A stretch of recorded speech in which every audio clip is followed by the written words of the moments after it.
మాజీ శాసనసభ్యురాలు కొమిరెడ్డి జ్యోతక్క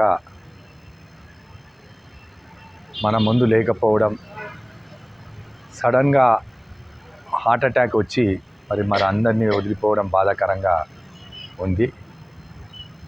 మొన్న జరిగిన శాసనసభ ఎలక్షన్లో నాకు వెంబడుండి ఎంతో మనోధైర్యాన్ని ఇచ్చి వారు కూడా కొన్ని ప్రాంతాల్లో నా తరఫున కూడా ప్రచారం చేయడం జరిగింది.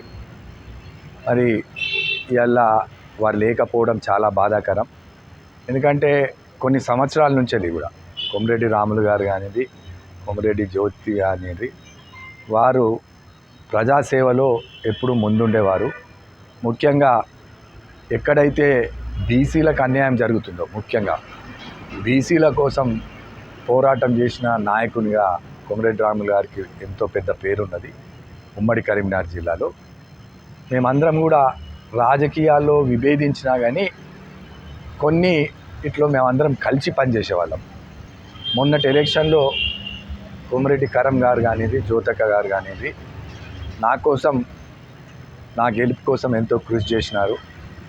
మరి ఈరోజు వారి శాసనసభ్యురాలుగా ఎప్పుడైతే ఇక్కడ విద్యాసాగర్ రావు గారు ఎమ్మెల్యే అయిన తర్వాత మళ్ళీ బై ఎలక్షన్స్ అయినప్పుడు మరి కొమిరెడ్డి జ్యోతక్కను ఎమ్మెల్యేగా నిల్చుండబెట్టినప్పుడు మా తండ్రి గారు జువ్వాడి రత్నాకర్ రావు గారు, మాజీ మంత్రివర్యులు, వారు కూడా వారి గెలుపు కోసం ఆనాడు ఉమ్మడి కరీంనగర్ జిల్లా అందరు ఎమ్మెల్యేలు కలిసి అప్పుడు తెలుగుదేశం ప్రభుత్వంలో వీటిని గెలిపించడం జరిగింది. తర్వాత ఇప్పుడు కూడా ప్రతి కార్యక్రమాల్లో ఏది ఉన్నా కూడా మెట్పల్లిలో వారి పాత్ర లేకుండా కొమిరెడ్డి రాములు గారు కానివ్వండి, కొమిరెడ్డి జ్యోతక్క గారు కానివ్వండి, వారి పాత్ర ముఖ్యంగా బడుగు బలహీన వర్గాలకు ఈ ప్రాంతంలో ముఖ్యంగా ఇందిరానగర్ అని మా దగ్గర ఒక ఎస్సీ కాలనీ ఉన్నది.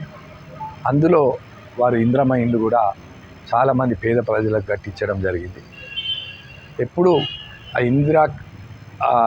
మా కాలనీ అంటేనే వాస్తవంగా కొమిరెడ్డి రాములు గారు అనేవారు.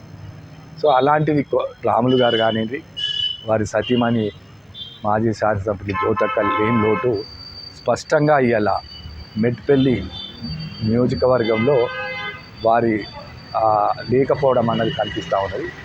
మరి వారి కుటుంబానికి మరి మేమందరం ప్రగాఢ సానుభూతి తెలియజేస్తూ మరి జ్యోతక్క గారి ఆత్మకు శాంతి చేకూర్చాలని మా ధర్మపురి లక్ష్మీ నరసింహస్వామిని ప్రార్థిస్తున్నాము. తప్పకుండా వారి కొడుకులు కరం గారు, విజయ ఆజాద్, చిన్నబాబు అందరూ కూడా మేమందరం కలిసి పనిచేస్తూ ఉన్నాం. వారికి ఇప్పుడు కాదు ఎప్పుడు కూడా ముందు కూడా మరి వారు లేని లోటును మరి మేము మా ధైర్యంతో ఆ లోటును నింపుతామని తెలియజేస్తాం.